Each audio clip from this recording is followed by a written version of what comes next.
Bir ayol eri bilan bir qancha muddat hayot kechirib, farzand bo'lmaganligi tufayli ular ajrashib ketishibdi.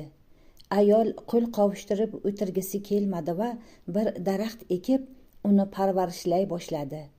Daraxt ko'kka bo'y cho'zdi va o'sha qishloqning eng baland va eng tekis va eng chiroyli daraxtiga aylandi. Ayol uni daraxt emas, balki bu mening farzandim deb atardi va unga bor mehrini berardi. Daraxt yonlaridan chiqqan ortiqcha shox-shabbalarni qirqib tashlardi va bolam, senga yarashmaydi bema'ni qiliqlar deb kulib qo'yardi. Shu zamonda bir podshoh bo'lib, u qasr barpo etdi. Ammo qasrni eng yuqori peshtoqini ko'tarib turish uchun unga ustun kerak bo'ldi.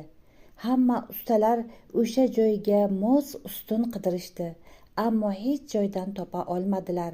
Qidirib o'sha ayol istiqomat qiladigan qishloqqa kelishdi-yu, ko'zlari o'sha daraxtga tushdi. Ular ayolning eshigini qoqishdi. Ayol chiqib ular bilan suhbatlashgach, muddao nimada ekanligini anglab yetdi va sizlar adashyapsizlar. Bu daraxt emas, bu mening farzandim. Qaysi ona farzandini sotar?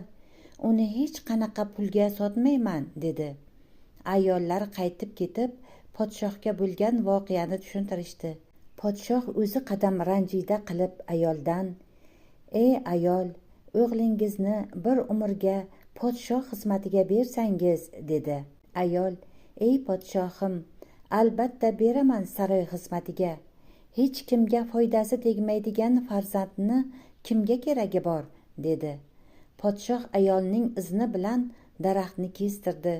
Ketishayotganda ayol dedi: "Ey shohim, menga ruxsat bersangiz, men xohlagan paytda o'g'limni ko'rib kelsam." Podshoh ruxsat beribdi.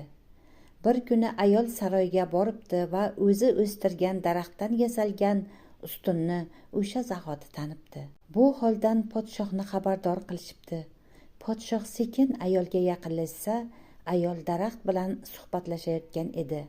"Ana ko'rdingmi bolam, men senga yaxshi tarbiya berdim va sen hozirda podshoh uchun eng manfaatli odam bo'lding.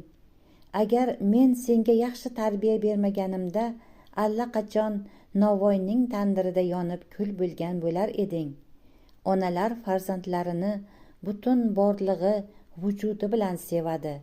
Farzandini ming bir rang orasidan, millionta bolakaylar ichidan ham topa oladilar. Chunki ularda onaning qalb ko'zlari bor. Ona, sizga rahmat, meni qiynalib dunyoga keltirganingiz uchun, boqib katta qilganingiz uchun. Onajonlar, sizlarga ming rahmat. Bu buyuk qalb egalari oldida bir umr bosh egamiz.